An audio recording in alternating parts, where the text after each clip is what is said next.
The day I left, I didn't have a spell. I had 3 kids under the age of 8, a diaper bag, and a plan mapped out like a chess game. But I've thought about it a lot since then, what I'd wish I'd had. And it's this. Hey, I'm Melanie, your witchy mother, and today we're talking about thresholds. Not metaphorically, I mean the actual doorway. The line between what was and what's next. The moment your foot crosses from one life into another and you realize you did that. Nobody carried you. You walked. Last week, we talked about what high control systems do to your inner knowing, how the compliance training installs itself so deep that you stop trusting your own gut. This week is the practice, the actual physical sensory work of warding your life against the voices that aren't yours. We're going to talk about the salt at the threshold ritual, what it is, where it comes from, how to do it, and why it works at the level of your nervous system, not just your intentions. This one is for anyone who has ever crossed a threshold and wondered if they had permission to keep walking. You did. You do. Let's get into it. Every folk magic tradition in the world has something to say about thresholds. The doorway is universally recognized as a liminal space, a place in between inside and outside, between known and unknown, between who you were and who you're becoming. In European folk magic, salt was placed at thresholds to keep out harm, not just physical harm, but also energetic harm. The voices, the spirits, the old agreements that try to follow you into a new space. In hoodoo and rootwork traditions, thresholds are treated as active magical sites, swept, dressed, and protected with intention because what crosses your threshold matters. This isn't superstition, it's spatial wisdom. The people who developed these practices understood something that nervous system science is only recently catching up to. The places we inhabit carry energetic information. The spaces where we felt unsafe teach our bodies to stay on alert, and a deliberate ritual at a threshold is a way of telling your nervous system, this is new ground. Different rules apply here, and we're going to use that. I want to tell you about the day that I left my first husband. I didn't have a single dramatic moment of clarity. It was built out of years of drug-fueled rage, gun threats, constant cycling of he's better now and oh God, here we go again. 3 kids under 8, no money, no support system.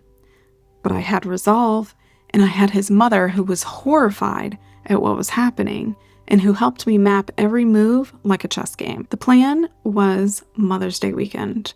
My oldest was having their first Holy Communion. His mom was visiting for the weekend. We worked out when to leave, where to go, how to not trigger anything before we were out. I told him we'd meet him at the church.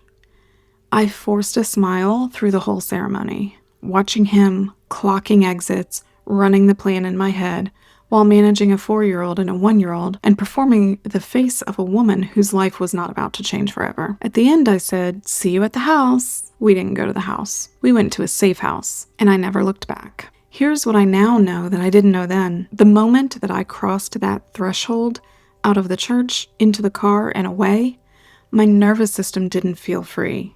It felt like the worst danger of my life, because it had been trained for years to read compliance as safety, and I had just detonated compliance entirely. Freedom and danger felt identical in my body. That's why ritual matters.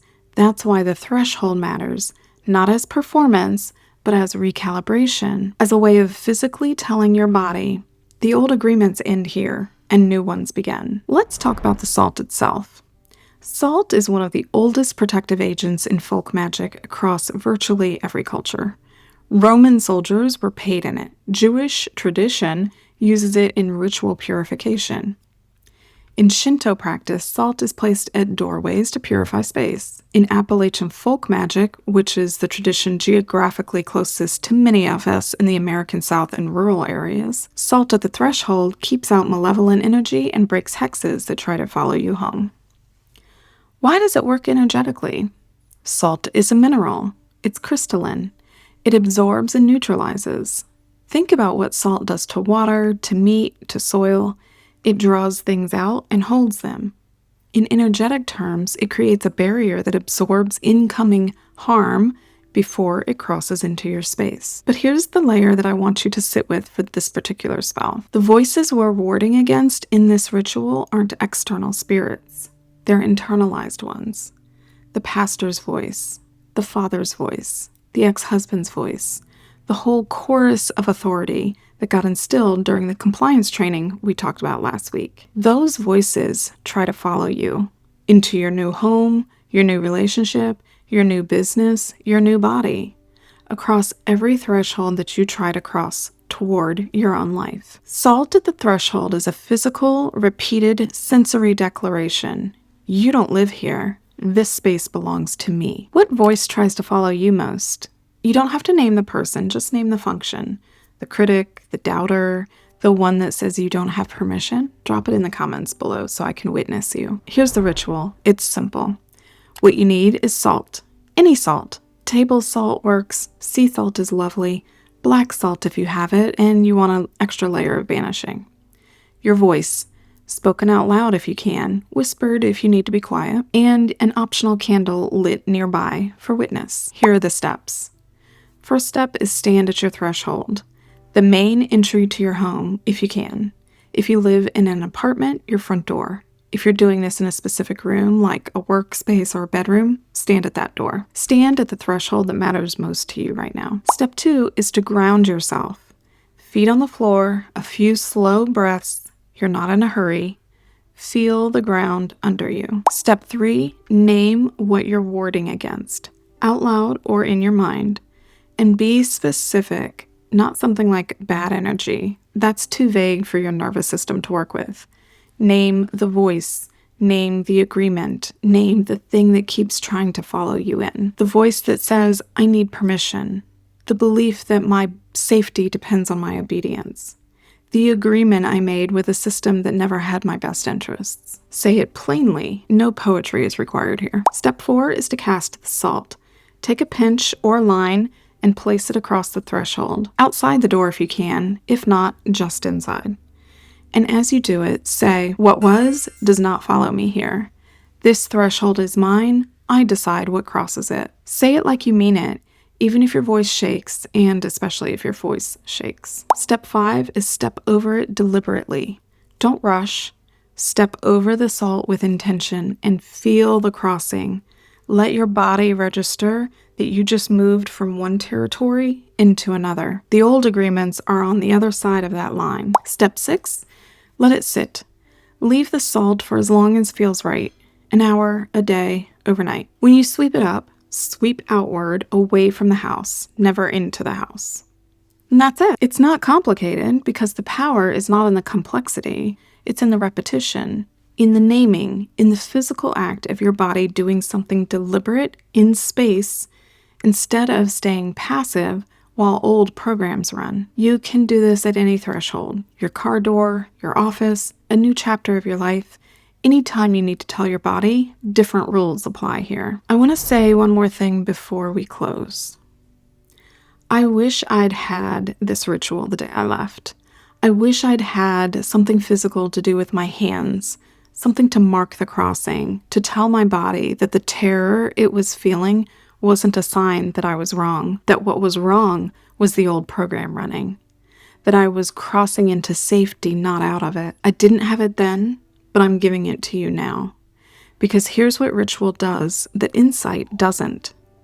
It speaks directly to the part of you that doesn't process language, the part that knows through sensation, through repetition, through the feeling of salt under your fingertips, and your own voice naming the thing out loud. Your body has been trained.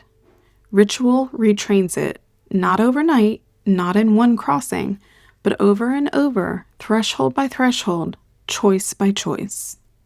You are allowed to ward your own life. You are allowed to decide what follows you and what doesn't. You are allowed to cross into new territory without carrying everyone who ever tried to keep you small. The salt is just the spell. The sovereignty is yours. If this work is landing for you and you want to do it in community, in real time with other women who get it, I run a live monthly workshop called The Witch in the Pew. It's salt, fire, and spoken word, 3 reclamation rights given back to you, and we do one of them together. The next one is this Saturday, May 9th. The link is in the description and pinned in the comments. If you're seeing this after May 9th, don't worry, you can save your seat at June's workshop. And if you're newer here and not quite ready for all of that, I have a free grimoire for you. 5 spells for glamour, money, protection, deconditioning, and receiving. And that's also in the description, and it's a great place to start. I'll see you next week.